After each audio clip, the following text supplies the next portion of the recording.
Hi, Heather. All right. Welcome to Rule Zero number, what are we at? Rule 23? Zero? Religion Zero. Dude, what is this, the third time I've done that? Yes, the third time you've I'm done just that. so tired. I don't want to say all those syllables, man. Clearly. So you have to say it RZ. twice. We'll just do the other RZ, right? RZ 23. We're just the junior versions of everything. Like Brooke is Rich, Conk is Carl. I'm don't know yet. I just grow my hair out longer and make it gray then. We'll make you young Cappy. How about that? Oh, God. I'm sorry for your loss. I don't want to be that jaded yet. Still have your little youthful hope. Yes, a bit. All right. Well, this is Religion Zero, number 23. We have our special guest right below me on the screen, Jack Napier. How you doing?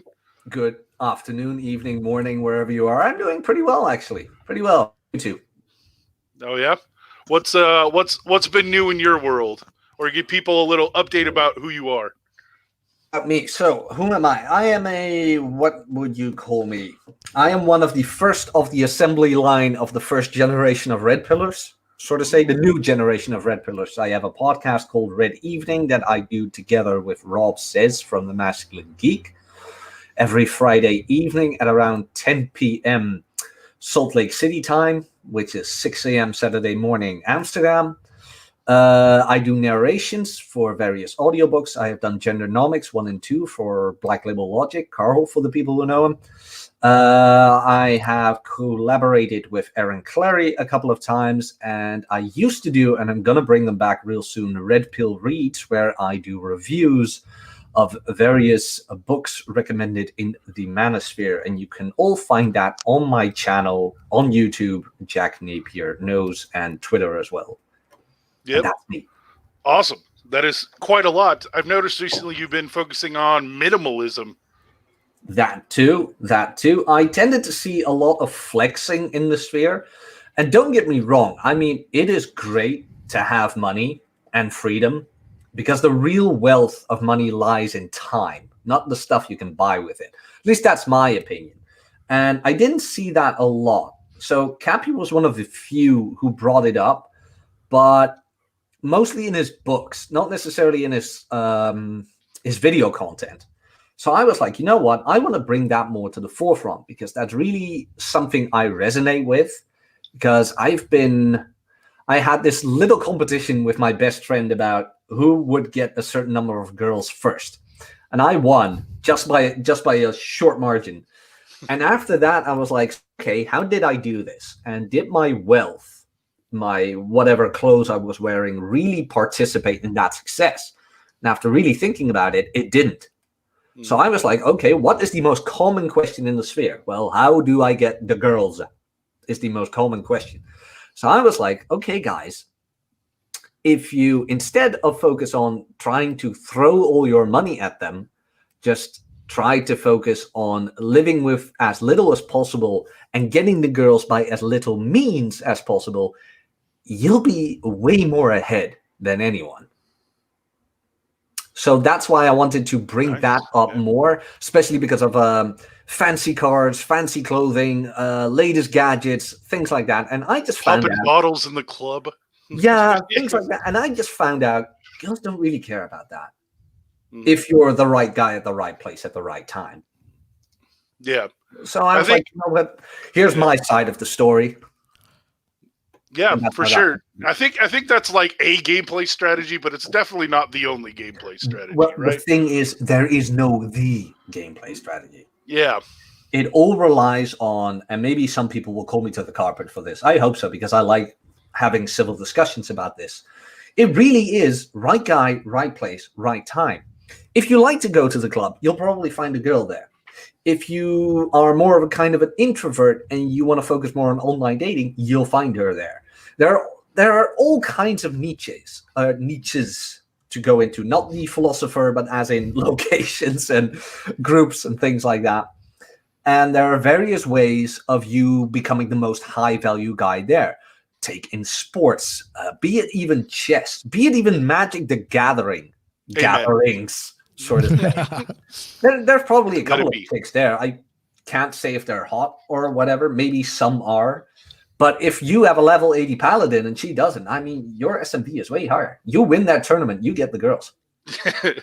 Which is crazy because that is true, right? Yeah. They care about competence and skill regardless of the environment, right? Regardless of what niche. Yeah. In my honest opinion. So you have the guidelines, which is just like demonstrating higher value, things like that. Be attractive, don't be unattractive. And wherever you apply that will work. Be it in a club, be it on the streets, be it whatever. So, and that's kind of my angle in all of this. Awesome. Yeah. Well, that was definitely a verbose introduction to Jack Napier in his life. We already started our first tangent discussion, which is great. But Brooke is here. Brooke to my right. Brooke, how are you doing? What's going on? I'm doing well, Conk. I'm glad Jack is with us. You know, I know he's popped in on a couple streams and I've seen him online for quite a while. So it's good to finally be able to interact with him, you know, one-on-one like this. I'm doing all right. All the packing is done. I got my mead out.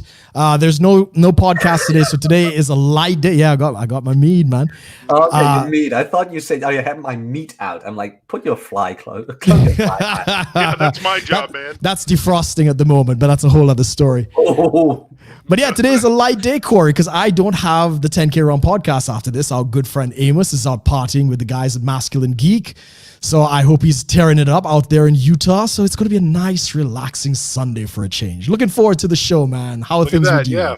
Now you only have to shit post for an hour and a half instead of 3 hours, right? Nice and relaxing. Exactly. It's easy going. That's awesome. That's great. Yeah. So I'm Conk. I'm doing all right. I got my back screwed up again last week. We talked about it briefly, but now it's better. It's like a 4 out of 10. And it's mobile. It's not stiff anymore. So it's tolerable enough that I had a normal functioning work week. And boy, was it the worst week to actually work all 5 days, man. Oh, wow. It was brutal. Yeah, I had some suicide crises on Thursday that I had to work like 11 hours for. So, que bueno. Wow. What beautiful. So Friday, I just said, screw it. I didn't really do anything. I had like a drug court group, and we pretty much just played like Jeopardy the whole time. It was awesome. And I was like, guys, it's been a rough week. Let's have Jeopardy Friday, and we just played board games and crap. So that was good. Good times. I got my stress detox in already, so now I'm good to go. Alrighty. Well, our topic is talking about European versus American religion. Right? Yeah. Ooh, tasty. So are we against right now, Asia for some reason? I don't know. Is what's going on? well, where's our Asian representative? Right? Multicultural show. Where's our Trisha Taskanawa? What's her name from Family Guy? I'm trying to remember. Trisha Takanawa. Yeah, she was like the really dumb Asian stereotype they always put in. It was like the only Asian in the whole show. But yeah, we don't got our representation. You know, I don't want to appropriate that culture or whatever buzzwords that are bad nowadays. So yeah, we needed Amos, man. Amos is our half Asian representative. You know, he's Taiwanese and American, so he could have filled the gap a little bit. But yeah, I know he gets at least a half opinion on it, right? Exactly. You know, you could round up or round down depending on how optimistic you are, but you know.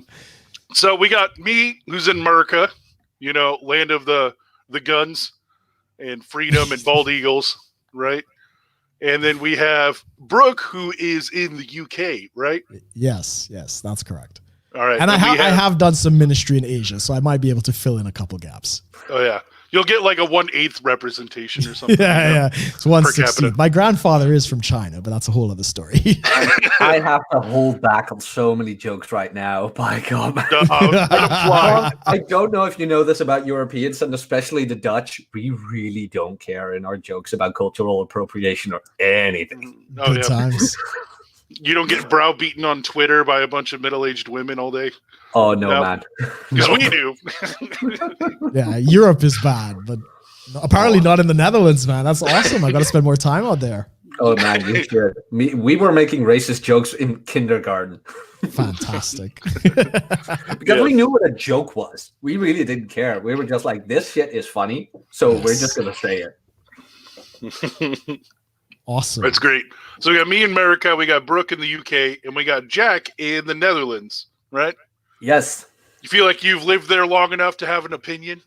I have lived here long enough to have an opinion. Look at that. Boom. Good on you, all man. bases covered. So something I've noticed, though, is that the American culture and the European culture, when it comes to religion and cultural taboos and all those types of experiences, are all pretty – they're almost always like vice versa reversals of each other, right? I don't know if you guys have noticed that. I think one of the most common ones that I think Brooke and I were talking about before is like the American church or the American purity culture versus the European purity culture.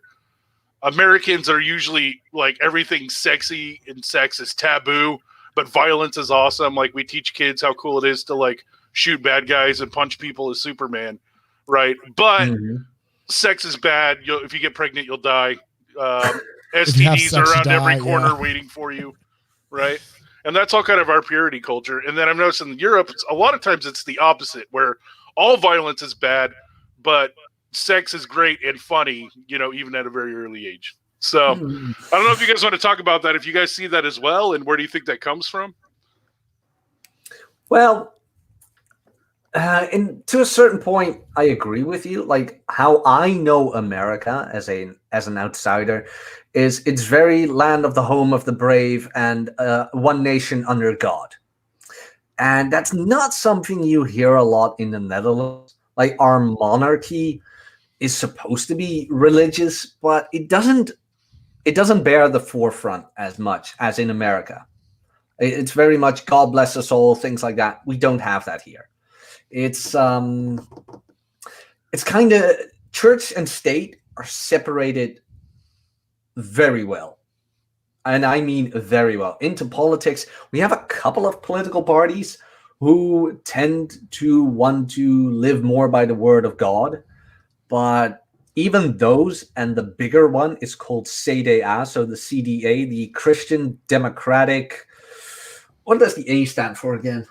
I can't remember what the A stands for, but even they now had a female spokesperson stand up and saying to everybody, I'm not religious, but I do believe there's something.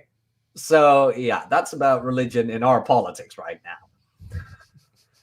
Yeah. And when it comes indeed to violence, we're very anti-gun, things like that, and violence is bad. But when it comes to sex, it's all sexual revolution and do what you want, and you're a boss in your own belly and things like that. So yeah, you're not wrong about that. They're very expressive sexually. Mm-hmm. And like even from the church perspective, the people who do call themselves religious, what are their views on sex? Are they the whole no virginity, or does it like not even come up? Right. That's a good question. And to be very honest, I cannot answer that to the fullest. And why is that? Because I do not have the experience of all the various of religious categories in the Netherlands that would proclaim such things. My experience goes to the evangelical church and a couple of the Reformed Catholics. Now, the Catholics are a bit more, a bit more strict on it. In my honest experience, they are very of the no sex before marriage thing, stay pure, things like that. Now, the evangelicals, on the other hand, they tend to view it with an open hand, like it's not really acceptable, but we'll forgive you. It really is. As long as you have God's grace, everything is fine. It's very well. It's practically the world we live in right now. Like you get rid of all responsibilities as long as you have the grace of God. Because, and you're going to love this, I know all the single moms I know are all in the evangelical church. All the reformed drug addicts, evangelical church. Most of the porn addicts I know, evangelical church. And I was there one time when they had an information night about porn addiction. And I was like, you know what? I want to see these guys handle this. Because I was so hoping that, and the weird thing was, they had how old was that brat? It was like 17 years old. They had a 17-year-old kid holding the sermon. And I was like, you know what? Maybe they're going to help these guys out by telling them about, well, you're a man, you have urges, and of course it's going to happen, but this is all digital, so what's happening, and blah, blah, blah. That's not good for you because of these multiple reasons. No, they start out with, well, you're human and you're a man, you make mistakes, but Jesus loves you nonetheless. I was like, they're not even talking about the problem. They're not addressing the actual problem. They're just saying, well, Jesus forgives you. So all fine. So to get back to your original question, the evangelicals don't care as long as you have God's grace. And that's my interpretation of it. As long as you have... Yeah. So in Christianity, the kind of slang terms for those are you more legalistic or you need laws, or are you more license, which is like your license to sin, like James Bond had the license to kill. Yeah. Right. And those are kind of usually the two ways you can waver on religious topics like that, especially if you're in the Christian Bible side. Usually one denomination or one sect will kind of lean one way or the other. Brooke, does anything Jack said, does that resonate with you in the UK as well, or is it different? I mean, the UK is a very unique situation because we do have the Church of England. So yes, our queen technically is the head of the church. And we know this is the whole sparking of the Protestant Reformation and the breaking away from the Catholics and all these things. I mean, it's practically the same church at the end of the day. But a lot of the cultural mores that you're talking about in terms of sex, drinking, Corey and I were having that conversation before in the Bible Belt in the US. If you drink alcohol, like I'm enjoying a very fine sweet mead, this, world-class, award-winning Welsh, it's fantastic. You heathen, you need to repent. I would be going to hell, right? That's just kind of the thing. In parts of Germany, for instance, when I was out there with a couple of the guys, no, drinking is fine. I mean, God, Oktoberfest, I mean, the Germans, it's more beer in their body than blood. But if you play video games, if you play like Doom Eternal, you're going to hell. Oh, yeah. And then you could go even further than that. You could go out into Asia. So I spent some time in Thailand and Singapore and stuff like that. Drinking, that's nothing, man. Playing video games, that's nothing, man. I mean, come on, Japan invented the video game. Of course, it's part of their culture. But if you're found in the cinema in the dark watching movies, it's cultural taboo, man. So again, highlighting a lot of these differences, I agree to a certain extent. It is cultural, which is, to one extent, is very good. It shows that the church can adapt to any culture. And I think that's a positive spin. It really can go anywhere. It really is a gospel for everybody. That doesn't require you to give up what makes you German or Dutch or whatever. It could find a place. The problem is, as you're saying, this kind of morality that comes in. And I would disagree slightly with what you said in terms of the two ways of viewing Christianity. Yes, there's the legalist side, which is, you got to have the rules. And yes, there is the antinomian, which is no laws, you could do what you want. But I wouldn't fit in either of those categories because I believe in the internal Christ in the individual. So there's a third way, which I believe, the Eastern Orthodox Church kind of really encapsulates, which is living from the laws that come from the Christ in you that kind of guide you. This is right, this is wrong. So it's not explicitly written out in tablets of stone, but it's kind of from your relationship, you're kind of guided. So I would say that's a grace movement. Almost you're trusting God for what's right and what's wrong.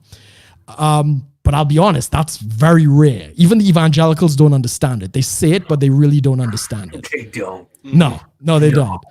And the big hypocrisy that I've seen with the evangelicals. Okay, so I'm as I say, I'm having a drink right now. If I was in an evangelical church in the US and I walk in and they know I'm not a Christian, right? I walk in there pissed drunk. I'm just like, stumbling over myself and whatever. And I collapse on the altar and they're like, you okay, brother? Everything all right? And whatever. And they make me say whatever sinner's prayer and join the church and whatever. Oh, it's fine. God loves you just the way you are. You're accepted. It's great. But if after I do all that and join the church and I come back the next day drunk, like I walk back into that church the next day and be like, I thought it was all love. They'll be like, no, you got to clean yourself up. You can't come in here like that. No, that's not what this is about at all. And I think that's the disconnect. They sell you grace to get in, but the minute you get in, suddenly you got all these rules. Mm-hmm. And that's the distinction. And that's where this cultural stuff tends to come in. So that would be my pitch on it. But I completely agree with Jack in terms of it. When you look at it, you could see these people don't even know what they're doing. Mm-hmm. And yeah. A lot of the times, no. And I mean, I don't want this to be the let's shit on evangelicals episode. Oh, that's fine. We do that all the time. We're on episode 23, though. What are you talking about? I mean, that is just the one category of religion that grinds my gears so much. Yeah. Because in my area, it really is the come together losers club. All the kids who got picked on are there. Yes. All the ugly fat chicks who can't find a guy are there. All the betas who will probably never get a girlfriend unless the pastor appoints them one are there. Do church arranged marriage? That'd be interesting. No, but it's not really like that. But I have seen a couple of them. Yeah. I have seen a couple of them when they go to this meeting or camp or whatever in some other country to spread the word of Jesus, which in and of itself is a noble cause, but okay. And then one of these guys who used to get picked on and who truly is, well, really a loser, all of a sudden finds a bride. And I'm like, okay. So that's how this works. There really is a hustle too. But Jack, would you mind just kind of sharing a little bit of your religious background so people can kind of understand where you're coming from? Yeah, that's interesting because Conk never even asked me, am I religious? The thing is, we just wanted you on the show because you're such a great guest. I do my best. I do my best to be entertaining. But I do actually have a religious background. Funnily Spice. Enough. Yes, I grew up on a Christian, and I think when I translate that would be preschool and middle school. So that's ages 4 to 12. Right. That was I was raised with the Bible, old school, that is. We always celebrated Christmas in the church, things like that. I grew up with the stories. I grew up with the morals, things like that. And I really did enjoy them, to be very honest. I never was too much into them, like, okay, repent and bless me and I have sinned and things like that. But I truly was like, okay, what is the moral of this story? And be a good person and treat others as you want to be treated yourself, act on to others and things like that. I really did enjoy them. It was... weirdly enough, again, even then at preschool and middle school, you had the evangelicals. And they're everywhere. They're just a fish out of water, man. It's always just, they turn it up to 11. I'm like, ugh, come on. Have some personal responsibility. That's so lacking in there. But through the years, I did have my moments where, and it was kind of before I truly swallowed the red pill, so to say, where I tried to find the answers in religion. And how do I know so much about the evangelical church and their meeting handlings? I went over there. And I was like, there's so many guys I know in there. There has to be something. So I went there a couple of times, and that eerie feeling inside came back that said, Jack, this isn't it. This is not you. You are a ranting, raving, how do you call that? You are a degenerate. You have a good heart, but you're a degenerate. You don't belong here. Even though they were kind and things like that. But you, like you mentioned, Brooke, it's like you come there the first time, but after that, it's like rule. Yes. Rule. Yeah. And it's mostly for the guys, I tend to see that. Like the women can get away with everything. Because, well, I'll save the wham. Am I right? So through the years, I tried to find the answers I was looking for in religion. And I used to be a big fan of Peterson. I still like his book. I still like his lectures, things like that. And this is Jordan Peterson? Yes, Jordan. Peterson. Okay, yes. And he brings up religion. And he brings up religion as well in a way different perspective than I ever tend to think of, which is, and he said on record even, when he was asked if he was religious, he said very under the radar-ish, he went like, I tend to act as if I were religious. And that was the one thing I could actually relate to, where it's like, yeah, I relate to that. Like, I don't want to be Pascal's wager. Yeah. Yeah, like I don't want to be a dick. I mean, sometimes people ask for it, but sometimes it's deserved. Let's just be honest. But in most cases, it really is just, I leave you alone, you leave me alone, things like that. I love my neighbor to a certain extent, because what I find lacking in religion is the practicality. of when do you cut a person out? That's the one thing I always miss in every religion. When do you actually say, okay, this is enough. I don't care. You're out. Or I'm out until you can get your shit in order. That's something personally I tend to do a lot because I had people in my life who didn't have their shit together and were trying to drag me down. So I chose for myself. But every time I tried to find meaning in religion and things like that, I was kind of, I was kind of shunned for that.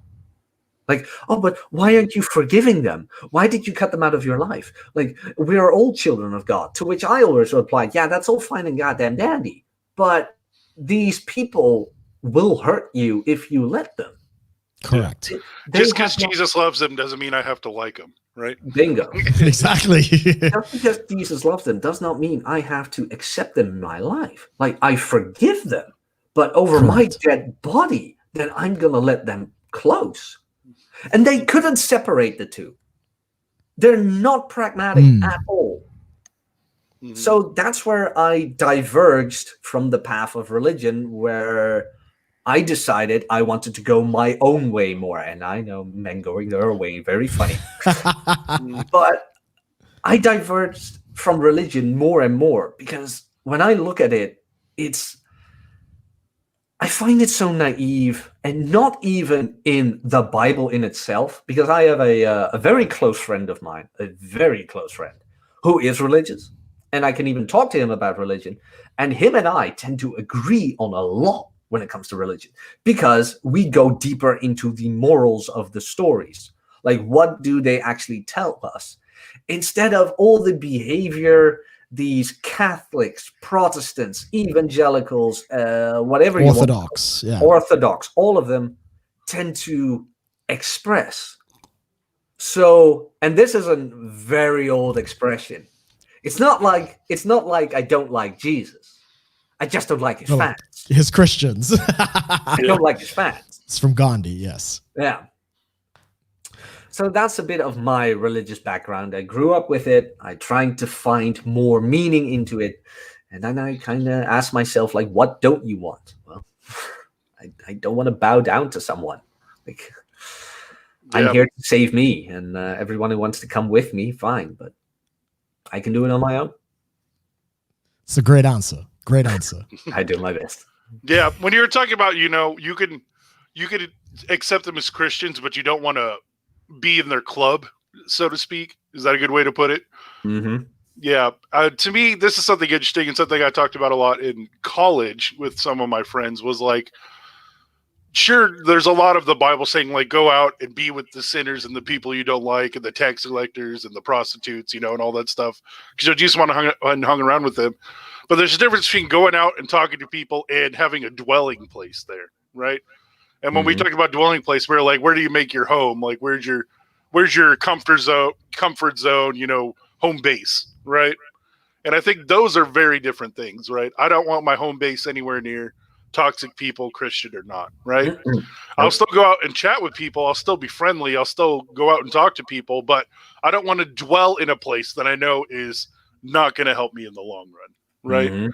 So it's kind of that mindset of where's your home base, and definitely don't make your home base somewhere where you hate everyone. I mean, if I could, cynical, yeah. Yeah, if I could add to that, man. I mean, Jack, I know you're probably not familiar with my story, but yeah, I was part of a church that I basically helped build. I was like the number 3 guy. Nice. It was like, yeah, it's a long story, but I mean, eventually, when I had my personal experiences and my doctrine changed, so I shifted my beliefs and stuff like that, no longer in line with what they were in agreement with, I became the devil, right? Mm-hmm. So these same people who were like my brothers, I've been to their weddings, baptisms, all this kind of stuff, best man, all this nonsense. Suddenly they're not even talking to me, right? Because of a different perspective. And so I did what is technically supposed to be done, is I went to talk to them. They should have come and confronted me and we'd have the discussion. They never did. Mm-hmm. So I went to them, and when they couldn't debunk anything I said and they couldn't really challenge what I was saying, they basically labeled me a demon and scared the church, and everybody stopped talking to me. So to your point, like when I tell that story to a lot of Christians, their first response is, well, you have to forgive and you got to reconcile and, all of this kind of nonsense. And I'm like, where is the reconciliation? I did everything I could. I was the bigger man. I confronted them and be like, hey, you want to know what I believe? Ask me, whatever. I told them all the truth and they still didn't accept it. What am I supposed to do? It's this weird, naive world image where Correct. every situation can end up perfectly. Which is clearly not true. Exactly. No, it can't. Even Jesus himself in, John 2:3, when he was in the midst of a sermon, his mother and his brothers, well, some people might say cousins, depending if they're Catholic, came to because they thought he was crazy. They thought he was out of his mind. He thought he was the Messiah. What madness is this? And he basically told them to fuck off. Like who are you? Who's my mother? Who's my brother? Those that do the will of God. So even Jesus understood that he had a higher calling. And those relationships understood a hell of a lot more than followers. That's why I guess he was the one who got followed. Yeah. And I said this to that friend of mine yesterday, where we were talking about the different categories of church as well. And I said to him, I don't understand the whole church building thing, because didn't Jesus say, like, pray in a closet and I'll hear you? And he looks at me like, pray in a closet. Like, yeah, that's not the original quote. But the thing was, Jesus said, pray wherever. As long as you pray, I will hear you. And then you get to the Catholics, who clearly misinterpreted that. We did have an early discussion, Corey, about, like, I don't mind people wanting to build the structures, but I agree with you. That's not the church. Like, scripturally, that's not the church. The church is people, right? So the three of us having this conversation, this is the church, right? It's people. But I can't deny, when you see some of the edifices and the art and the music and the writings, and some of it is just stunningly beautiful that these people were writing unto God. See it as that. But I completely agree. The Catholics took it in a completely different direction. A whole other level. Like, hey, you want to be in our heaven? Repent, boy. Repent. Show us. We about to get centralized and organized up in here. Have you been to St. Petersburg? I don't know if you've been out there. No, not yet. Not yet. It is a sight to behold. It really is amazing. I only got into one of the atriums, but it is amazing to watch, and it's a part of human history, and the best of humanity was expressed for God. So it'll always have a special place in that respect, but it could all burn, man. I tend to visit as much churches as I can in the Netherlands, because there are such beautiful structures. They are beautiful. Yeah. Say whatever you want about religion. It inspired so many great artists to do such beautiful things. Their interpretation of the faith, which has granted us with such beautiful architecture, paintings, poetry even. Yes. Here I am sounding all posh and things like that. I'm not even that big. I'm not so artsy-fartsy as I sound. But it is just beautiful to behold. It absolutely is. But then the Catholics came and were like, hey, we can drop ship this. If the Catholics had a Twitter account back then, it would be amazing. Want to get into heaven? Buy our course. Oh God. That was indulgences, wasn't it? Yeah, bingo. Yeah. But even though, the Catholics did build great things as well. Even though you can mock them a bit, they had great influence on our progress through history. And can I just say, you're in England, right? Henry the 14th, I believe. Right. I know who you mean. So I can divorce my wife and marry a younger, hotter tighter. That's pretty G. Yeah. That started the Anglican Church, basically. Yeah. Yeah, pretty much. Divorce. How crazy is that? By God, man. It's just through the ages what people used religion for. It's like, I don't know. Like, I don't like this really. Isn't there something in the Bible, or can I misinterpret it on purpose to get my will? Probably. Let's do it. Yeah. I think that's actually the history of, like, the whole celibate priest thing in the Catholic Church was. Yes. I think it was around 1000 AD, give or take. And it was like the Pope's sons were like sleep around and being weird or something like that were priests, and then he just made it official, like, boom, all priests are celibate now. No. Screw you guys. Yeah. It was completely decreed because, the Catholics believe that Peter was the first pope and Peter had a wife, right? Because Jesus went to Yeah, he got heal married before meeting Jesus, right? He was already married at the beginning. Yeah. So I think the passage goes that Jesus healed Peter's mother-in-law. So you can't have a mother-in-law without a wife. So clearly Peter was originally married. And I mean, to be very frank, and I think this is a good discussion, the church has a terrible problem dealing with men's sexuality. And the Catholic Church has painted themselves into a corner, which is why we hear, terrible things about pedophiles and other things. Mm-hmm. On this very basis, I believe because they forbid their priests to marry and have normal sexual relations, you're getting that expression in very, very dark places. Yeah. Too much semen retention, right? No fap.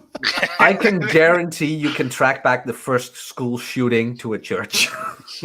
Probably. Probably. Some kind of oppressive, rule, moralistic stuff. Yeah. Or was that too dark?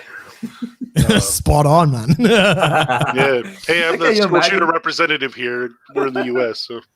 I mean, can you imagine how frustrated these guys would have been? I mean, that's just asking for trouble.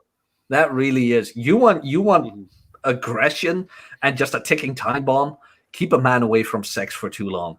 You will. Oh my! Don't let him touch himself. Whatever. That is a ticking time bomb. That is asking for trouble. Yeah, and that's kind of what I meant with that whole porn addiction thing they had at the evangelical church. I was like, okay, you guys are going to inform the kids. Like, why are you watching porn? Things like that. Because you're a man. You have urges. Things like that. Learn to talk to women. Learn to whatever. Nope. They went straight into, you watch porn, but Jesus loves you. I'm like, you're not helping them. It doesn't do anything. Yeah. I mean, like, even in biblical times, I think we've talked about it on the show before, but like, let's say we do adopt the narrative that there's no sex before marriage and that's bad, right? How long were they waiting to get married? Like after puberty, a year, maybe something like that. The girls were married by 12. Even if the rule existed, like that rule would last about a year or two, right? We're not asking people to wait till they're 20, 25, 30 to have their first sex, right? No, I mean, like when you're 12, you're halfway there. You're halfway into your grave. It's like, oh, come on, man. I need to get this shit done. I mean, Corey, you really do have to do that teaching about sexuality and what it means, because we keep bouncing off that topic, but you really do need to get it done. Yeah, get it deep down. I mean, I remember being in the church I was with. I had a girlfriend at the time. We were going to get married. She was a virgin. I was a good boy. I left her a virgin when I broke it off because she had other issues going on and stuff like that. But that whole thing, I was 27 at the time. And the whole message was, no sex before marriage, no sex before marriage. Never mind, some of the women there were, with their kids, as you say, the single moms, they didn't follow the rules, but all the men had to follow the rules. And I'm now almost 40 years old, not married. So the message that they're basically telling me is that I could have no sex for the last 40 years of my life. That's a losing battle. That there's no way that young men are going to hear that and be like, yay, that's a great idea. You know what the most ironic thing was? Because, and again, I mean, let's just call this the evangelical shitting episode. But so they have these seminars or whatever you want to call them with the bands, and they take rock songs and they form them into Christian songs, things like that. Right. All girl singers, whatever, praise to the Lord, but they're actually praising to the girls. When you look at it objectively, they're just praising the girls. But I went to McDonald's on a Saturday night once.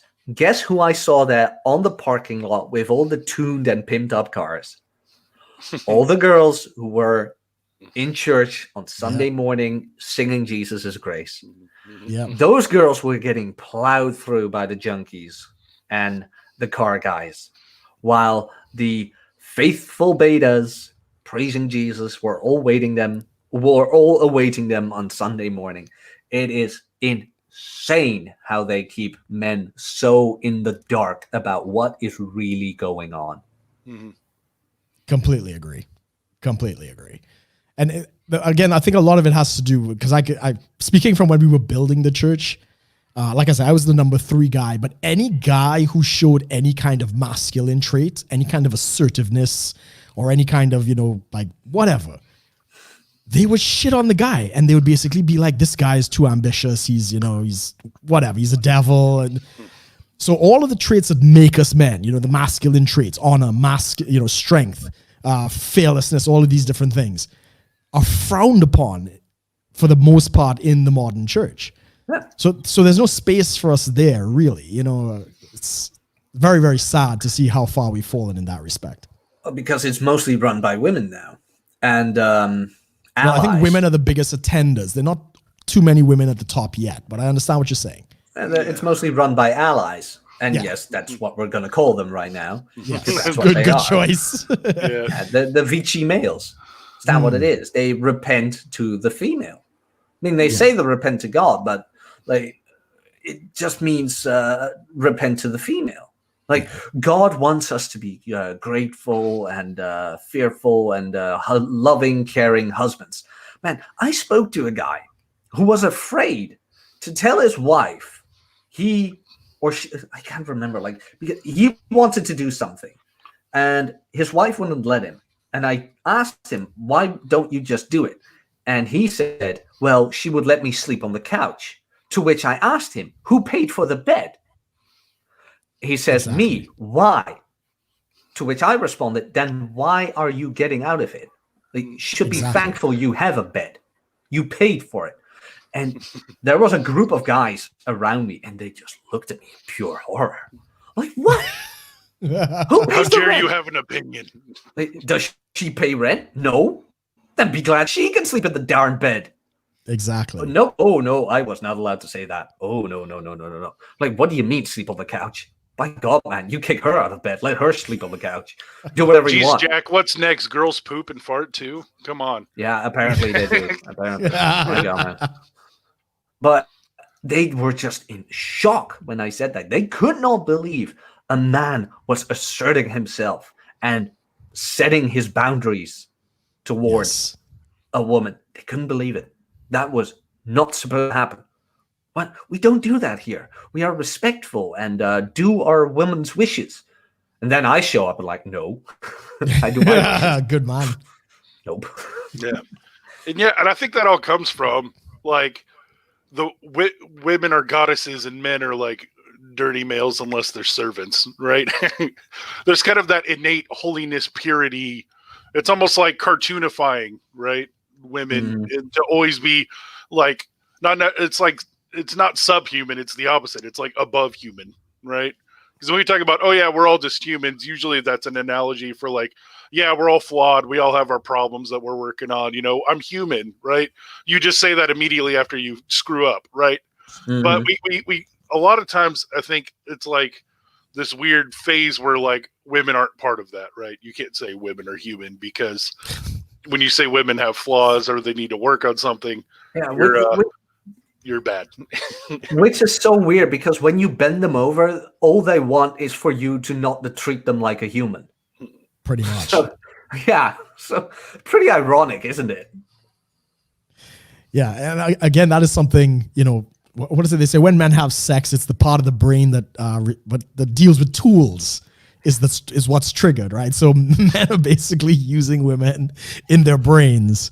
And I'm going to assume if you believe in a God and you believe that God created us, obviously there is a response mechanism in the woman for when a man does that, because that's what's triggering in the brain. So we call it mirror neurons, the pathways that you have trigger in her, et cetera, et cetera, et cetera. And that is understanding that basic, raw sexuality in men and, what it is like, passion with women and all these different types of things. You can't have those discussions. Now, mind you, the early church had the Book of Solomon, which is basically porn. Yeah. And they've tried to spiritualize it. But I mean, you're talking about guys with donkey cocks and, huge emissions and, sucking on her succulent oranges or whatever versus this is the first time I hear about this. I need to research. Yeah, there's a whole book of the Bible. Song of Solomon. It's just porn. Yeah. It is literally porn. And yeah, again, just like how when Jesus turned the water into wine, the church has been trying to change it back ever since. They try to ignore this particular book. And okay, yes, you can pull a spiritual side out of it, but it's basically about lust. And a comment that I made very early on, and our friend Bobby, who was on the show at the time, he was our resident Catholic, and he had a problem with it. I said, the church has a very big problem understanding lust. And the truth is, in order for sexual copulation to take place, there is a degree of lust. Whether you like it or not, you're not going to pray an erection into happening. You know, there are certain things that have to take place. Mm-hmm. And the church just, they can't deal with it. They cannot deal with it. Yeah, I mean, to use red pill terms, a lot of like the Bible Belty hyper-conservative side, they think, you know, transactional sex is the only holy sex. Yeah. Can you imagine? You do your duties and then you go back to praying, right?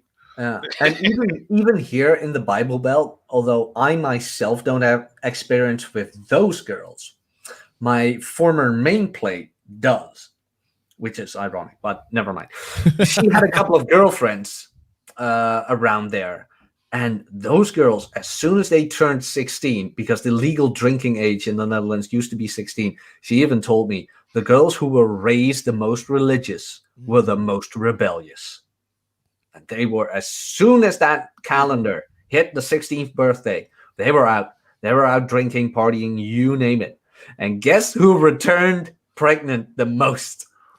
Those girls. Most of them had shotgun weddings. Mm. Mm. And there's a story, even a good friend of mine who had a classmate who was banging one of these Bible Belt girls, who happened to be a girlfriend of my former main plate, who told me he wasn't the only guy she was dating back then. I was like, no way. So there's a chance. He's like, yeah, there's a chance that the guy she said who is the dad might not even be the real dad. I'm like, so close to home. So close to home. It's like these girls are insane because they don't know what to do with male masculinity, but they are even farther away what truly to do with female sexuality. Completely agree. Mm-hmm. I mean, then they're trying to repress. I mean, we can handle repression to a certain point, but female expression? That's a good point. Oh, man. Because that's what they're doing. As our Lord and Savior Rollo Tomasi always says, they have unfeathered hypergamy without even knowing it. Correct. Well, although since the church is being influenced by women so much, I think that they do know what they're doing. But it's all about female expression and about male oppression. Mm-hmm.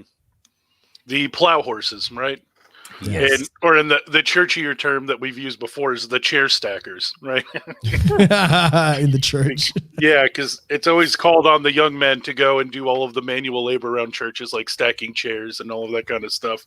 And you're supposed to take pride and honor that you're stacking chairs for the Lord, but really you're just a free employee and they're using you. So you just try to do your free employee, employment abuse to impress all the other young ladies. How many chairs you can stack. Right, that whole dichotomy, that whole situation is like screwed up on so many levels. But what you were talking about with we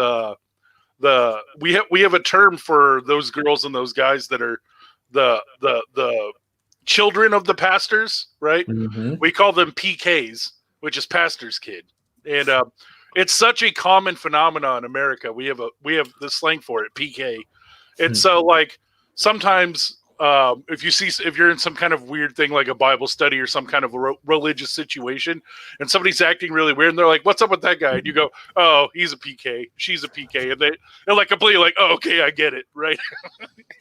You screwed up. And it kind of reminds me of like children of celebrities or like child actors on how fast they go off the deep end because they're so exposed to everybody sees every little thing they do and they're into some kind of higher reports. Mm-hmm. To me, like living in that environment does kind of make you screwed up, right? Because you're never informed about the other side of things. Mm-hmm. And it's just like I mentioned before. Like, why don't these guys talk openly about porn and the addiction there is in the church? No, it's all about you're forgiven. It doesn't work. It doesn't help people. I had a sort of date, if you want to call it that, with an evangelical girl the past week. And she was very open about her past and things like that. And she asked me, like, well, what's your backstory? So I was a bit vague about it. And then all of a sudden, she's like, well, I do hear a lot of anger in your voice when you tell me that. You haven't found God's love. And I was like, okay, when I tell you about my fourth birthday, when I had my first Lego pirate ship, and you hear joy in my voice, have I repressed that? Is there still something? Is there no God's love in that? Like, you keep mixing emotional experiences with letting that guide you, because that's a whole different thing. When you've experienced certain traumas and you still reflect on that with every choice you make, yes, then you need help. And excuse me, by the way, the translation is failing me a bit, but instead of acknowledging that you feel and have emotions with certain experiences in your life, they tend to fall immediately to, oh, we can't have that. No. Correct. You need to have God's love and all of that. And even though it is the most sane thing in the world, instead of sitting there like some psycho robot who just tells you everything in a flat tone voice. Exactly. And that was a bit of the point. There's a word I want to translate, but I can't figure it out. So hold on. All right. Well, while you look that up, the guy that I think of when I think of these people in church is a guy called John Lynch, I believe his name is, and he coined an expression where everybody in church is wearing a mask, and it's a kind of smiley face, and you talk to them like, "How you doing? How you doing, brother? Whatever." And everybody's fine. Internally, they might be dying. They might be hooked on porn. They might be on alcohol, drugs, sex, whatever the case might be. But there's no place to express that openly in the church, right? And as a result, what do? The minute they do it, suddenly it's like, oh my God, that guy has demons, or oh my God, he's not a real Christian, or, God isn't working in his life. And they shit on the person with the issues, which is the complete opposite of what the church should be doing. Yeah, it's the exact opposite of the point of the church. It's supposed to be a hospital, not a who wore it best, right? Exactly. So what do? They just hide it. They just, I'm not going to say anything. I'm fine. You haven't learned to cope with it. Correct. And you won't. Yeah, because they won't let you. Yeah, and that's kind of what I meant. So she told me, like, I hear anger in your voice. You clearly haven't learned to cope with it. So I gave her the Lego ship example, which I experienced joy in. And I asked her, like, haven't I learned to cope with that either? Because that's an emotion that I'm experiencing when I'm telling you that story. And then, no, maybe I should have implemented game, whatever, you know what. But those things just tend to annoy me to a certain degree, where it's like, no, it's all God's love. No, you're naive. You are repressing your own emotions because you're too afraid to actually learn to cope with them. Because to actually cope with whatever horrible event you've had in your life, you need to go through hell. Correct. You need to go through the belly of the beast and save your father from it. Biblical reference right there. To actually learn to cope with it. And that's what they're missing. It's all, no, we're not going to do that. No. None of that. No negativity. Absolutely no. No, that is Denial. A big no. It is all Jesus love in here. You need to forgive. That's all you need to do. Just learn to forgive and all will be fine. We don't talk about that anymore. And yet when somebody does, no, we still hear anger. You need to learn to cope with that. Brooke, you need to learn to cope with the fact that you were the number 3 guy. I still hear a lot of resentment in your voice. You clearly haven't found God's love. Clearly. And Conk, you as a chair stacker, I expected better of you. Dude, I can do stacks of 4 in each hand. You don't know me. Chair stacker MVP. Do you even lift, bro? Do you even But stack, bro? that's exactly spot on. If you don't conform to their expectation, instead of being real, and this is a very big part of why I probably relate most with the Orthodox Church, not on everything, because they understand the incarnation of Christ.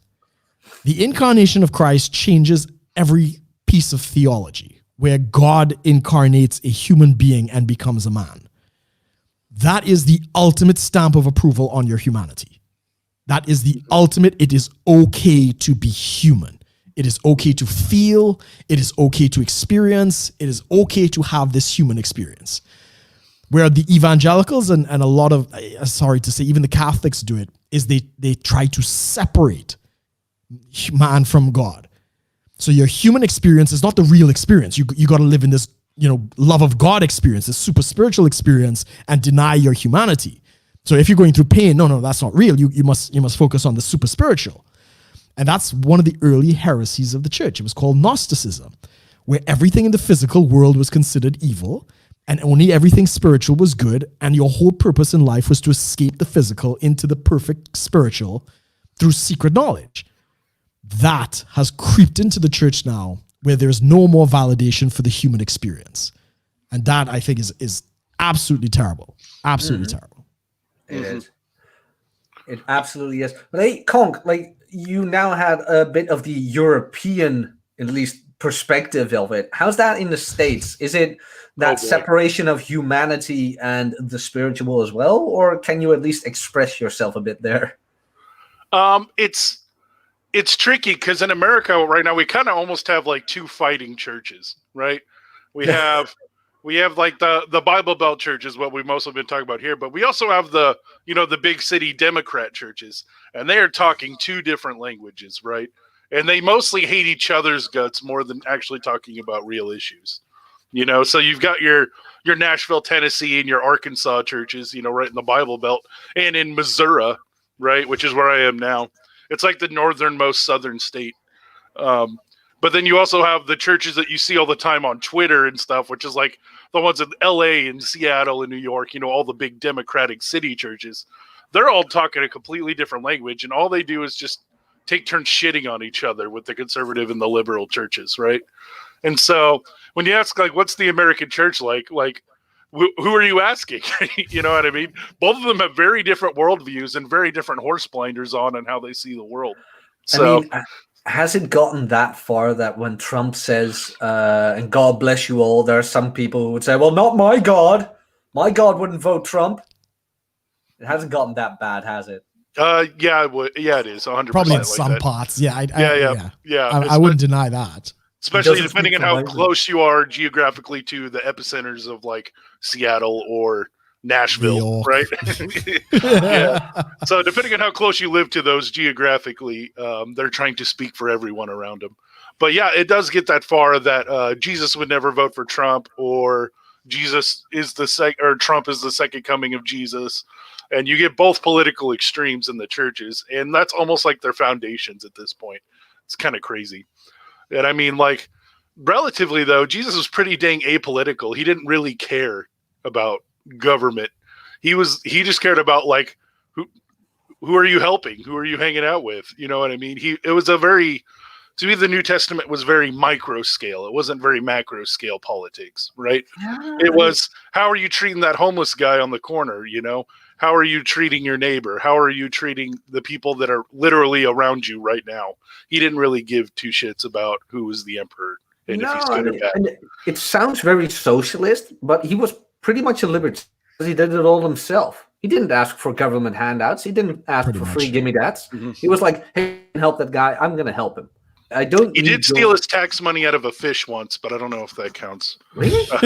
Yeah. He went fishing and took money out of a fish's mouth to pay taxes. Yeah. And I mean, that's the premise of separation of church and state comes from that passage where render unto Caesar that which is Caesar's, render unto God that which is God. And it's exactly what Corey is saying, that, I mean, Caesar was the emperor of Rome. Jerusalem was under occupation. He didn't give a shit.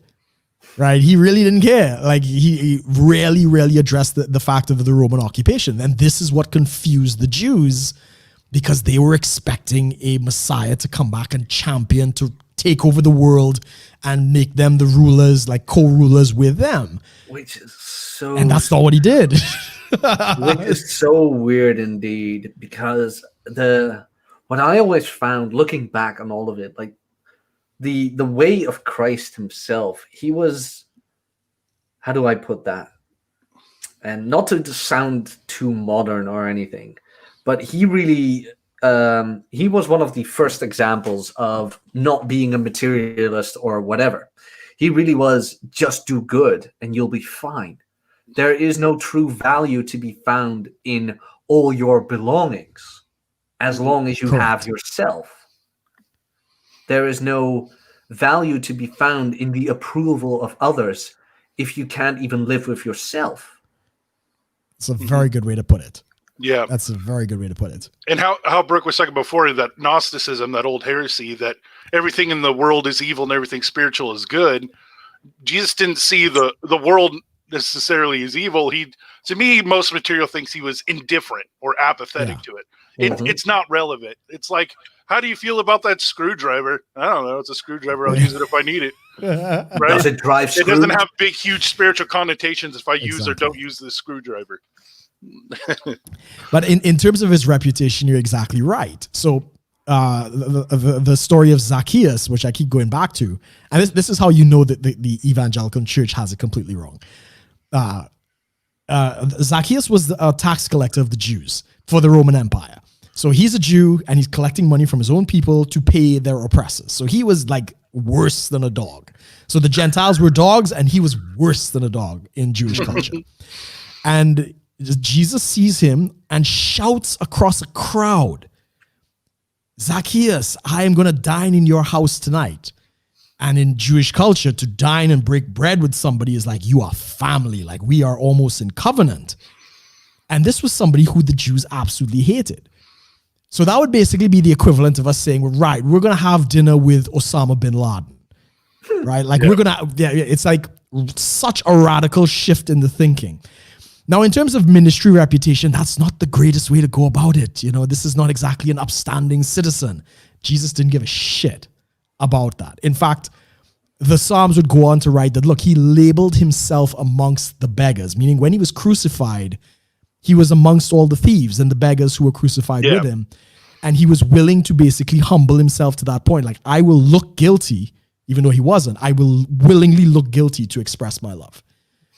And the church does the complete opposite. They're not willing to get their hands dirty to love people. Exactly. They are the most judgmental, I've heard about.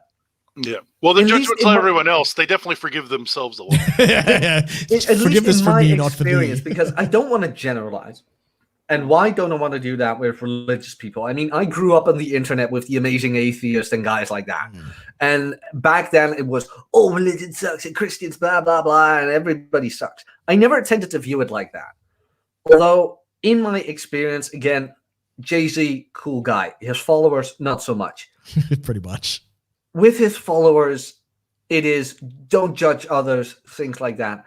Yet they are so horribly judgmental. Horribly. That girl I just told you about, all of a sudden she's like, well, you're not a man of faith. And I thought about it for a quick second. I'm like, I didn't tell you anything about my faith the entire night. Where did you get that from? She's like, oh, well, I presumed. I'm like, for somebody who's not judgmental or supposed to be, you're pretty judgmental, young lady. And she just looked at me and started laughing, and I had my shit-eating grin on. And I was like, here we go again. Like, just because I am not a blind follower doesn't mean I couldn't be a good person in the eyes of God. Exactly. Just to kind of touch on that point, I remember when I was in Norway and I was doing a sermon out there. I think my sermons are still online. If somebody wants to look it up, I have a completely Christian YouTube channel from many years ago. And there is a sermon of me preaching in Norway. And the same thing that you described actually happened to me, where there was a girl in the congregation. After I did my message, she pulled me aside quietly, wanted to ask some questions. And then she does this whole spiel about I can feel this anger and this unforgiveness and all these different types of things. And I know what you're doing. You're trying to prove you're super spiritual by trying to quote unquote read my mail, right? You know, if you think you're so spiritual, you could see what's going on in my life. I didn't ask for it. I didn't ask for your opinion. I know the demons I'm fighting. And basically I told us like, yeah, okay, yeah, maybe. But the message, what I told you is true, you know, take it or leave it. And for the rest of the night, she was just upset because I didn't want to receive her rebuke, her basically saying you've got problems too. And I was like, welcome to the human race. Yeah. Which one of us doesn't have fucking problems? Yeah, indeed. Welcome to the human world. Go eat a dick. Yeah. Nobody cares. Alrighty, well, we got Tom in the waiting room. We want to throw Tom in. Hey, good man. Tom, what's going on? What's happening, Tom? The Tom Bombadil. Pleasure. Hey, nice. I guess we're meeting now. Nice to meet you. Yeah. Nice meeting you too, man. You guys were just ships passing by in chat rooms all throughout Literally. these years. No, it's always good to see Jack around. He's good people. Is that a fat joke? He's more than one person? No. I don't think so. No, good to hear. Cool, man. I was wondering, what church did you grow up in exactly? Which church do I grew up in? That's a good one. I actually don't really know because I went to the preschool and middle school, which was basically called Christian middle school. That's what it was called. So there wasn't Very really safe. a subcategory. It was pretty all-round Christianity, not really Protestant, Catholic, or Reformed. And which church did we go to? I can look that one up. But it was in the Netherlands, right? Yeah. It's probably a Lutheran church of some kind. No, it was the Reformed one. Oh, the Reformed. Yeah. Calvinist then. Yeah, is that Calvinist? Then it would be Calvinist, yeah. Yeah, I mean, Reformed is the new cool hip word for Calvinist, at least in America. So Yeah, Europe too. They're reviving it. That's the church we always went to when we celebrated Christmas during sorry, that was During the church Christmas. During Christmas, yeah. I don't know what happened there, like 404. I usually go celebrate Christmas during Easter. So Yeah, It's better that that's time. the Nicer church weather. our school took us to celebrate Christmas. So that would be Reformed then, I guess. yeah. Cool. Okay. Yeah, Calvinism's fun. They said you were born to already go to hell or not, so you don't get a choice. Misreading of Romans 9 and 10. But that's a whole other discussion. Yeah, your life is a rigged carnival game. Yeah, no, I'm not trying to shit on whatever church you grew up in, but we were always taught that European churches were like dead, right? You're just like, okay, because I grew up American evangelical, and there's like definitely the beta bucks aspect of that, but then there's like the crazy, you know, signs on the side of the street part of evangelicalism. Oh, Street okay. ministry. Yeah, No, we don't. like, you know, the end is near. You know, the blood moons are coming. Side of evangelicalism. Oh, dispensationalism. Yeah, Calamity Rapture Canada. theology. rapture theology. So like we were always dunking on the Catholics. I'm a Catholic convert, but when I was evangelical for most of my life, we just were saying like all these churches were lukewarm was the word we used a lot. They're very lukewarm. So that would mean basically like I think the Red Pill has arrived at the conclusion that religion's good for the social substrate. I think pretty much if you listen into any Red Pill live stream, there's a general consensus. You know, you might be Christian, you might be Muslim, but this religion kind of keeps people in line. And I think that's a good conclusion. But like the churches I was going to, I still would agree. Like that's kind of falling short of like Christianity is meant to really spur us on to greatness. And I mean, ideally, it's supposed to like save us from hell. We're supposed to really fight these metaphysical things, but just being like a social kind of pacifier is not what it was ever meant to do. So right there, you know, if you're just trying to do that, you're gonna miss the mark. Okay. Mm-hmm. I always interpreted heaven and hell as places on earth, not like the song, but when you look at the 10 Commandments, when you start doing those things that you shouldn't actually be doing, your life pretty much turns into a living hell. Like when you do murder someone, when you do start stealing, cheating on your spouse, you name it, all those things, your life turns into a literal hell. And how I got to that was I was talking to a friend of mine and I asked him, like, because he was a bit religious, I'm like, how do you see the whole heaven and hell thing? He's like, I see it as my lifetime on earth. As in, I can actually live a good life or I can live life in misery. Life in misery is hell. Life as a good person is heaven. So that's how I kind of look at it these days. I tend to live the least miserable way I can to at least not live in hell. Because what happens in the afterlife, nobody really knows. So better make the best of it while you can. And I think that the morals in the Bible are a very good guideline for that. Don't agree with everything because, well, I'm a bit of a degenerate. But to the best extent, I try to be a good person for myself and those around me. Yeah, of course. So you guys know who Illimitable Man, I think his name is on Twitter? Illimitable Man, I know him. So I'm not familiar. He's this guy out of the UK. I think he's Indian, or I don't know his race, but he's pretty well known for putting out tweets and talking about red pill stuff. And he made a tweet that growing up in the UK, like the whole British Empire, like one propaganda that they would put out is that they spread their entire empire upon which the sun never set. It was all to spread Christianity, right? It was all to spread the word of Christ. So like, it wasn't just like a social substrate. It was like the entire world needed to hear this message. They needed to become Christians, and it was like urgent. It wasn't just like, you know, they're gonna have like a slightly better quality of life. It was like people would go out to sea and they would take their coffins with them on these missionary expeditions. You know, so Christianity has, at its best, had this like sense of urgency and just sense of like a zero-sum game that was going on. It wasn't just like, this is gonna make the women be less, you know, slutty. It was like it's always been an evangelistic religion, is what you're basically saying. It's always been outreaching. Yeah. And I would agree. Since let me just say really quickly. Yeah, since the publication of the King James Bible, there is a correlation between the expansion of the empire around that same time and definitely an explosion in Christianity. So we did see, you know, the missionaries going out and stuff. I'd be very hard pressed to say that was the only reason that the empire was built. Sure. But of course, because again, Church of England, right? So everything from the monarch was wrapped in a cross.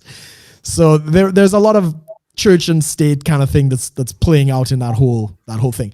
Were there good sides to the colonies and stuff? Sure, you know, there were benefits that came out, and yeah, Christianity definitely got a boost from that. Of course, there are a lot of bad things that came from it as well. So Adam Smith was actually, you know, a Christian, wrote against empire. His work on the Wealth of Nations was actually saying, look, this ain't worth it. We're actually, you know, we're pretty screwed. So yeah, it's not as clear cut to say that, you know, that's the only reason. So like, or like for example, in university, my college pastor, he was a student as well at the University of Florida, and he had been a DJ in Gainesville, which was like a college. If you're a DJ in Gainesville, you're doing pretty well. He had a Hooters girlfriend, you know, which good man. Yeah, that's like a pretty good accomplishment. Like maybe now, you know, in the red pill sphere, like people would poke holes in that, but for the average normie, being a DJ in a college town and having a Hooters girlfriend, like, you know, he's living his best life. Yeah, he was living his best life now, right? And then he just had different people come talk to him, and he had these different convictions that he broke up with the girlfriend, and you know, he started living celibate, and he started preaching and stuff. Because I mean, he believed people were going to hell, but it wasn't even the emphasis on hell; it was the emphasis on Jesus. And he just becomes, this happens. People become obsessed with Jesus, and they want to go spread this message. and it just sounds like gibberish to the outside world. It's just like, what happened to this guy? He was a DJ in Gainesville. He had a Hooters girlfriend. You know, I mean, he was living a very sociable life. He got along with. He wasn't hurting anyone. He was, you know, he was a great part of the community in a sense. But something happens and people change. Like he dropped all that and becomes, you know, a pastor in a church.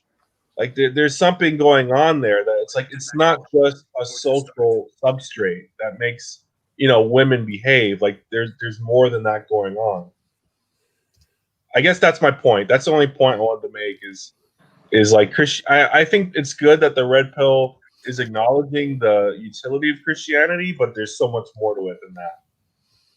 You know, like if it's just something like it does serve us, but we are meant to serve it. And it is unfortunate when we become chair stackers or there's casualties that become like, you know, beta bucks in their local church. Like that's unfortunate, but we are called to become servants of Jesus Christ. And, you know, I mean, it might just end up I mean, some people were literally slaves, you know, in the Bible, and St. Paul said, like, look, just stay in your slavery, you know, and serve your master the best you know how, as if you were serving God. You know, like that sucks too. Like that's probably worse than being a beta male, because at least beta males have like freedom. So I just. By the way, we do got to wrap it up a bit. We also got Heather coming on, so okay. Well, just for timeliness sake, yeah. You got a final thoughts, final question? No, thanks for letting me on. I've been so far behind on sleep. I was on Charlie from Cultivate Crypto's webinar. I saw that in the chat. Yeah, they're really good. So I'm like tweaking out on cryptocurrency. So that's why you're all blockchained out right now. Yeah. Yeah. So anyways, I couldn't miss this. Like I missed it last week, and I think look, there's Charlie right there. Look at him. Look at too much that. swagger for me. I don't know if I could handle it. Yeah, so I couldn't miss you guys. So I'm listening. Appreciate it, Tom. All right. Always good to see you, man. All right. Have a good week, Tom. Good to see you, Jack. Tom, pleasure meeting you. Yeah. All right. We got Heather the bot. Welcome, Heather the robot. What's going on? What's happening, Heather? Oh my God, a female. Can you hear me okay? She's not real. She's a robot that comes into our chat a lot. But I am not a bot. she keeps saying that, but I don't believe her. If I'm a bot, they definitely discontinued my model. Yeah. You just didn't check for a software update. That's all. Yeah, and then I'd have to be shut down. So I did try to do my hair, but it didn't work out. So looks fine. Looks fine. We're good. It is And good I to also- acknowledge your flaws. Well, I saw that Jack was going to be a guest, and I'm like, oh, Jack is one of the pretty ones, so maybe I should try to style my hair or something to make myself look a little nicer. The makeup wasn't happening. Makeup wasn't happening because Sunday's a cooking day. It is being appreciated. Okay. Yeah. Well, so Tom was definitely missed last week, and I hate following Tom because I love listening to all the stuff he goes on about, and he's got the best rants and raves for sure. Like I'm a good intro because I'll have like pithy comments that people will blow over and whatever, but you know, his stuff is way more interesting. But to tie into some of the stuff about requirements that guys feel in church, you know, it depends on who your parents are as to how you react to things. Like my parents were very, very strict, and you know, even though we were very religious and went to church and then went to all those camp meetings and God only knows what else, they were very strict, and I rebelled, but the rebellion was like I had some restraints in that rebellion because of how severely strict my parents were, that I was afraid that I'd get cut off and punished more than what I could deal with. And when I was maybe I was 13, 12 or 13, I remember going on a tour of this, what did they call it? The girls' home. And it was a home. And I think this was off of the PTL type thing because we were down in the South. Praise the Lord. Is that PTL? Yeah, with Jim and Tammy Baker and all that stuff. Oh, I'm sorry for your loss. I'll pour one out for you. But one of the days, one of the outings was going to this girls' home where it was a place for unwed mothers. Right. And my mom made it very clear that should my sister and I find ourselves in that circumstance, that we would be sent there. Wow. And we were also told that if we were to have a crime of that nature against us that would cause that, we were to immediately tell them so that we could go to the hospital to have a certain procedure, which I will not say what it is. Not an abortion, but other stuff. And it was not easy to walk that line. And, you know, I remember also being in church things where you were talking about stacking chairs. Oh boy, yeah. And for the girls, we would be expected to assist with, like, you know, like the spaghetti supper, or with the what? With the daycare, that's usually the daycare. Yes, that's the women equivalent of stacking chairs. Yeah. So there would be, you know, watching the kids during the main service and stuff, or like if there was like a meal type thing, helping to prepare for that. But the problem was the mean old ladies in the church would never teach you anything. They just scowl at you because you weren't doing what they thought you were supposed to do, but they didn't actually teach you how to do anything except scowl and be mean. And so it's like, they were experts. Yeah. It wasn't a real learning opportunity where it could have been. And, you know, I think the church has failed all over the place in regard to tying themselves to a political candidate in one way or another. Yes, I understand that values and certain things do tie to that, but I'm sorry.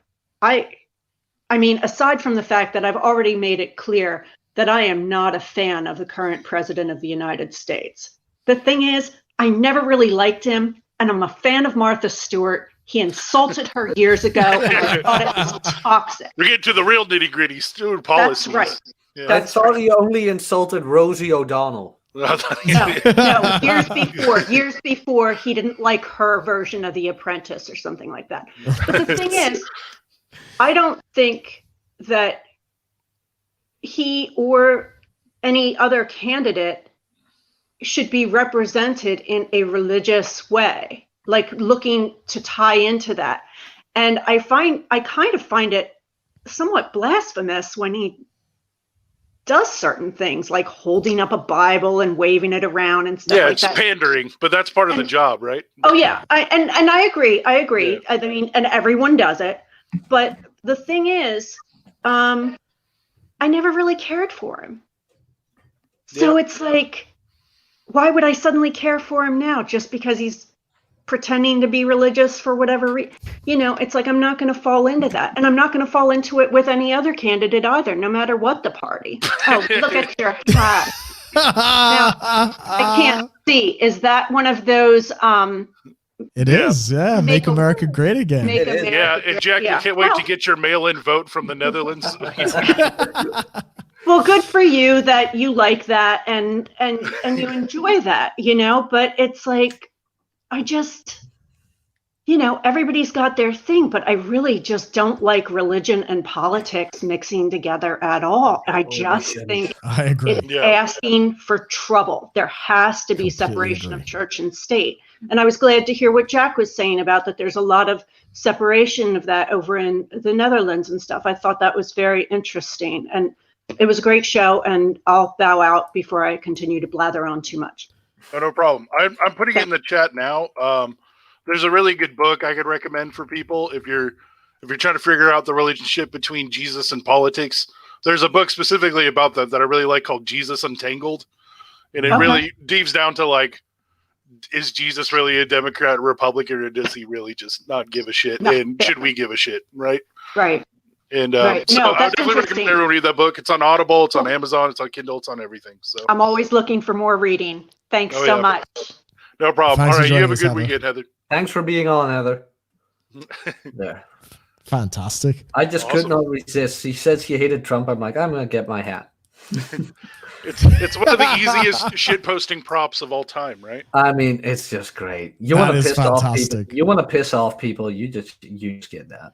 I should Yeah, get but it's that. funny because the left created it as the trolling hate symbol, right? It wasn't originally. Right? That's why I have it. A friend of mine bought it for me. I was like, nice. I'm gonna piss off people. I mean, at the end of the day, that's really what it's there for, is to say you don't like certain people, right? I had a picture of my ex wearing this hat, and she was in a student. She was in some student thing. How do you call that? Never mind. So one of these student groups, but they were all of these lefty liberal protesters who had nothing to do with America, but made America a problem. And I was like, should I post this picture on Facebook of you and tag that group in? And she's like, you don't, you better not do that. I was like, oh, that's gonna be fun. Spicy. She got already called to the carpet for fat shaming or whatever, and I was like, "Why do you hang around with these people?" Well, they're fun to hang out with sometimes. Like, fuck off. Like, never mind. I wouldn't even do that. Like, I know we should be tolerant of people and things like that, but when the opposition is just plainly stupid and idiotic, I'm I playing just walk. nasty. I just walk. Like, I tolerate you existing, but that's where it ends. I walk.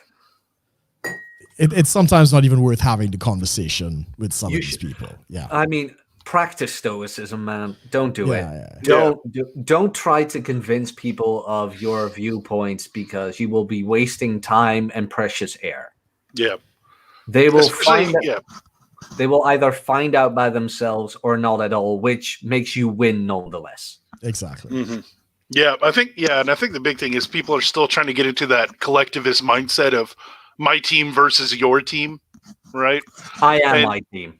Yeah, Yeah, exactly. pretty much. Yeah, they're always trying to move back into that collectivist mindset. But I mean, at the end of the day, we live in an individualistic mindset or culture. And that's kind of what most of the Western world or first world countries, however you want to put it, is kind of founded on, is the individualism instead of the collectivism, right? Mhm. Agreed. So, yeah. Agreed. And so when you have, redneck church shitting on liberal college church, like, it's just two people trying to do the identity politics and the teams. You're wrong because you're there. Well, you're wrong because you're there. Which is And completely stupid. It's stupid. You You're believe taking in same you're taking God. the individual and the human out of it. So, Yeah, because you believe in the same God. So it's completely stupid and a waste of time, which Mhm. actually shows their hand. Like, oh, so that's what you guys are about. You're all about politics and identity politics, things like that. You're not about religion. You're about picking sides. Well, never mind that. Mhm. I mean, that was a conversation we didn't get a chance to get into about how people who we got Thugbear. Yeah. Well, I'll say my comment later. Yeah, we got about 2 or 3 minutes left according to my clock. So Thug Life Bear, if you're there, we'll try to get you in before we wrap up. Hey, can you guys hear me? Yeah, man. What's going on? Nothing much. First things first, greatly support Donald Trump because I'm a Hong Kong citizen. Good man. Mail in your vote, man. Mail in your vote.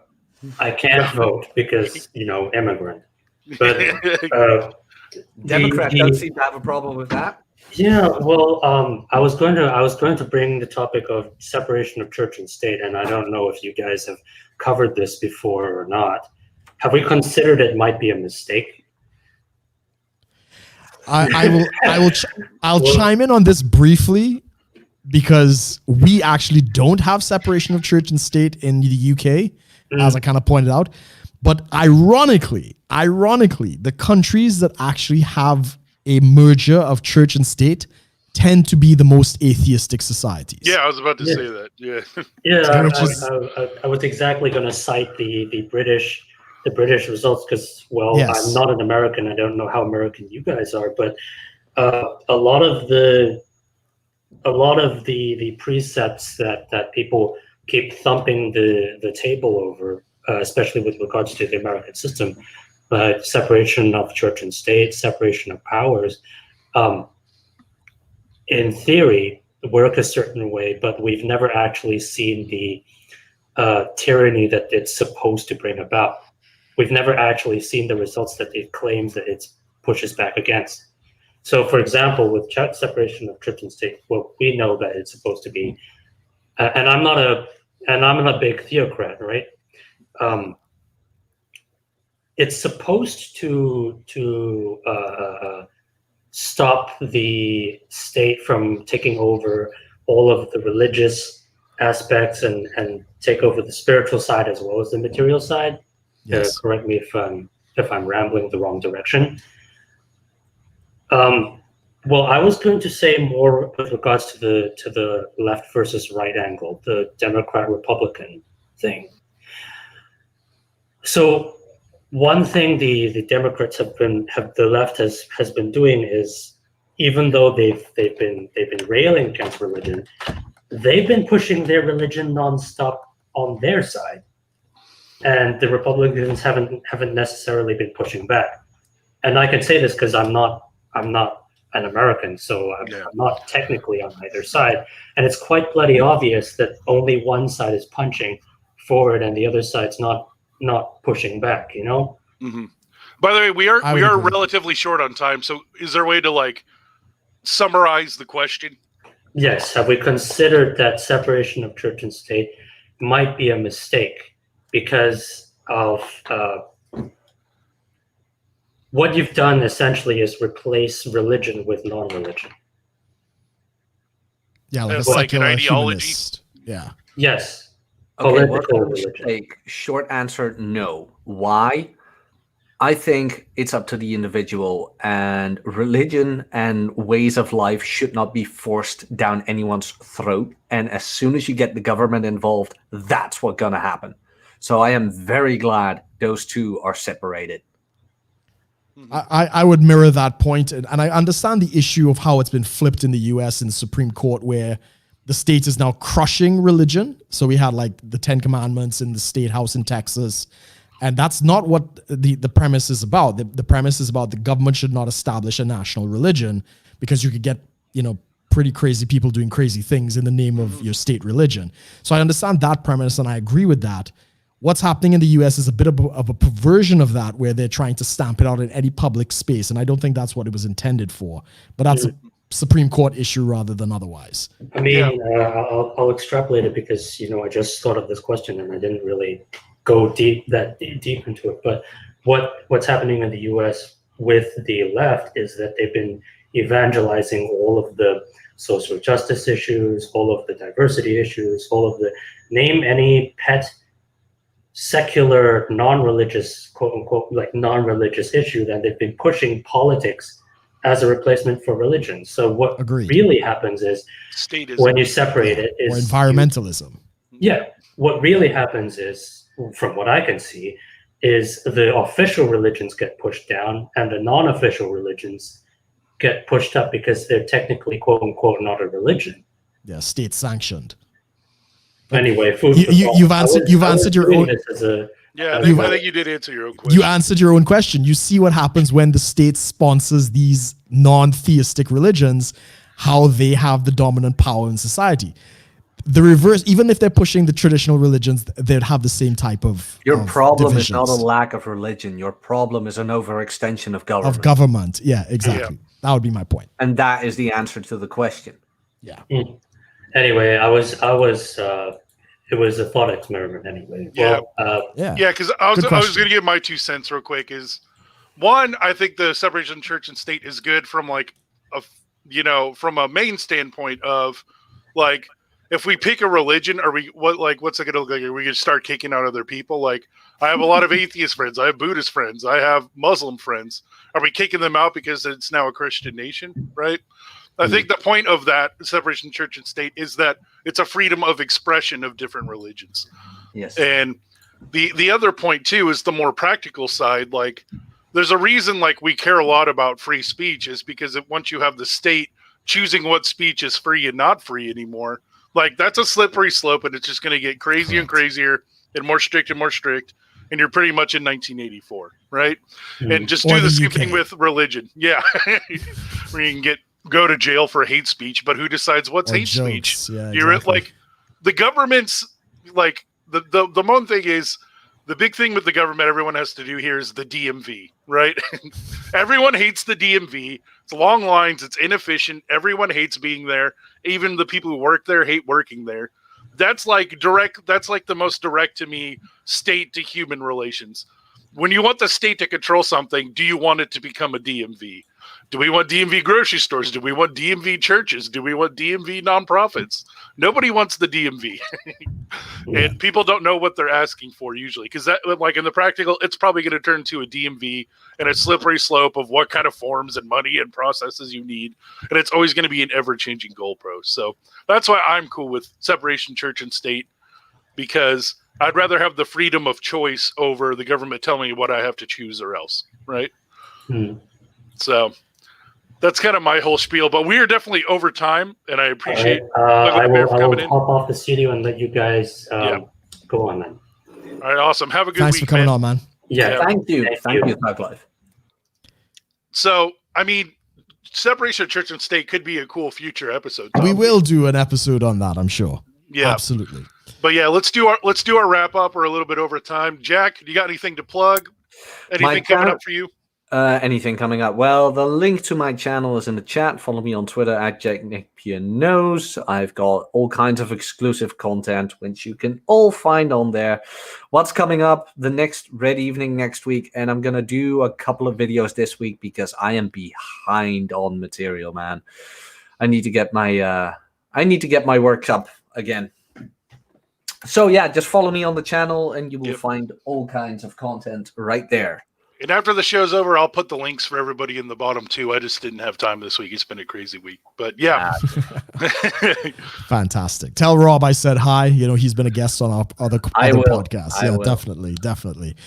Just really quick, you know, thanks. You know, you've been a fantastic guest. This is a great discussion. You know, we're absolutely thrilled to have you. And I know you got to run off very quickly. So, you know, just thanks so much for taking the time with us today. Thank you for having me on. I hope I could be of service to the religious perspective, even though I am not a devout Christian. I was raised with it, and that's where I got my experience from, and over the last couple of years in my dealings with religious people. So I hope I could be informative on that. Definitely. Yeah, awesome. Definitely. For sure. All right, Brooke, no 10K rum today? No 10K rum. Everybody enjoy your Sunday, and I will see everybody next week on this show, as well as hopefully the 10K rum with AMOS coming back from Masculine Geek with some fascinating stories about how much he almost died drinking too much rum and other things. So that's always going to be exciting. And hopefully he got to see the firsthand, you know, naps and masturbation. You know, they got the receipts. All right. Well, yep.